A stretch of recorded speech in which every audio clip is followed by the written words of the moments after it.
It's like, get out of here. Yeah. You know But what if I you mean? said, you know what, I really like that, or like, I'm going to hop on it and remix it myself. Then it's an advantage. Then you can use it.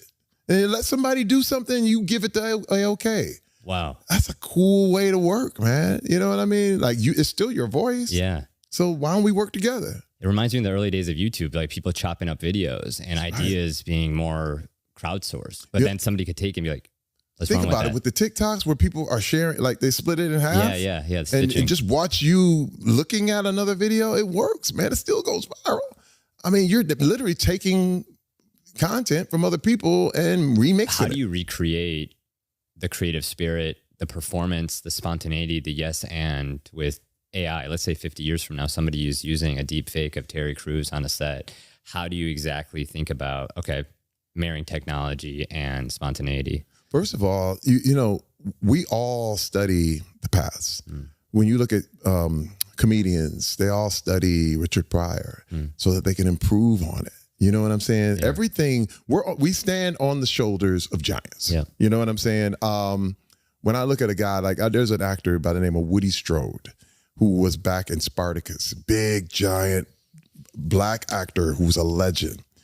But if he hadn't been here, I wouldn't be here.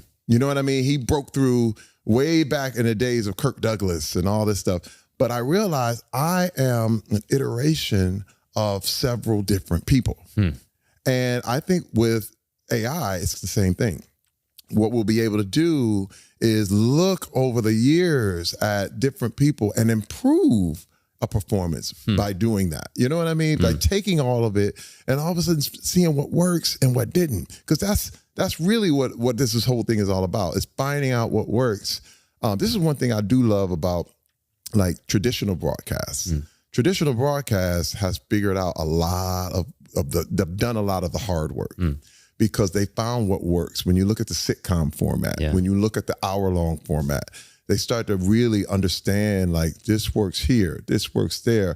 Things you really can't reinvent. You know what I mean? Because they tried it and they put it out there. And when things sunk, they were like, oh my God. They kind of like, they done the Titanic for us.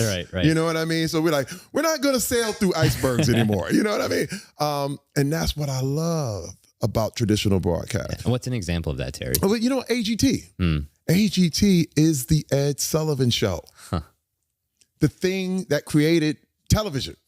It never changed. Yeah. Think about it. Now it got glossier. Right. It got better. It got woo, woo, woo. But it's still, you take regular people, put them in front of, give them a dream, let them work on their dreams in front of the whole of America and now the world. It never gets old. These concepts never, ever change. And people want to see someone go from here to there. You know what I mean? It'll Absolutely. never, ever get old. And so when you look at, that's what happened on Ed Sullivan. There were people who were discovered and people who went from here to there, and the same thing on AGT. It's such a wonderful thing because that's traditional broadcast, but they figured it out. You know what I'm saying? This is one reason why it's in season 18. Yeah. You know what I mean? It's not going anywhere. It's not, people will never get old with that because a new year. And I have to tell you this too. I'm always surprised because I think I've seen it all and I've never seen enough. I turn around and I'm like, no one has sung like this. No one has ever danced like that. No one has ever done magic this way. And it's like, you realize that there is no limit to human capability. No limit. Now, even a computer has only so many terabytes, but human beings, we can go forever. You'll always be shocked, always, because you go, I did not know people could go that far. You know what I'm saying? It's a little bit like sports too. You know how people get better and better? Look, the way Stephen Curry shoots is unthinkable in the beginning days of the NBA. Absolutely. But now he can shoot half court like it's nothing. This is the process. This is the way creativity works. It's a beautiful thing, man. And you got to let it happen. That's amazing. And what's really interesting, Terry, is you mentioned that when you started, the internet was almost the bottom of the rung Exactly. for that entertainment. Exactly. How has that changed? How has social media changed the way you think about what you create? Like, take me through, like, what is your relationship with social media as somebody so established in Hollywood in the traditional world? Well, see, once I had that breakthrough in commercial, I realized no medium is beneath me. You know what I mean? There's no such thing.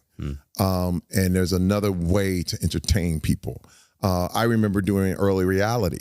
I did a TV show for BET called The Family Cruise, and me and my whole family put ourselves on cameras. And this is the early days. People are like, "No, you don't do reality. You'll be condemned to, you know, hell, Hollywood hell." You know, but I did it, and it worked. I said, now I realized it all works.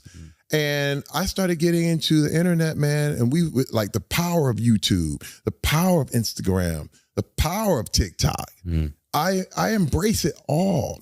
When in the early days of the internet, I remember being on the set of Brooklyn Nine-Nine and the early days of Instagram and the whole thing, and no one would let you take a picture on set.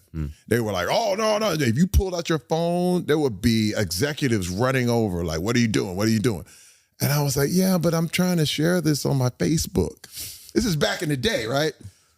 Then one year, we come back after our hiatus.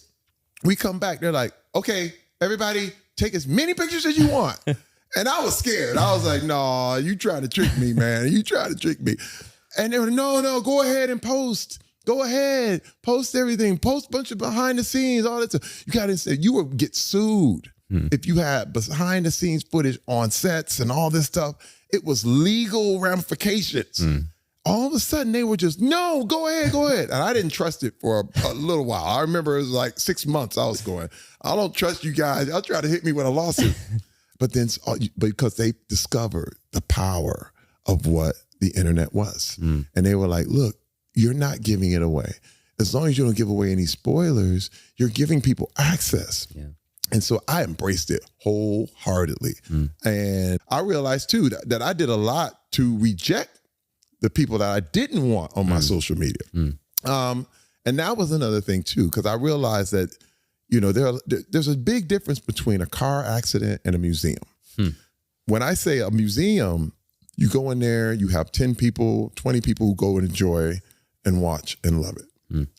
Then you have a car accident that gets millions of followers. But it's a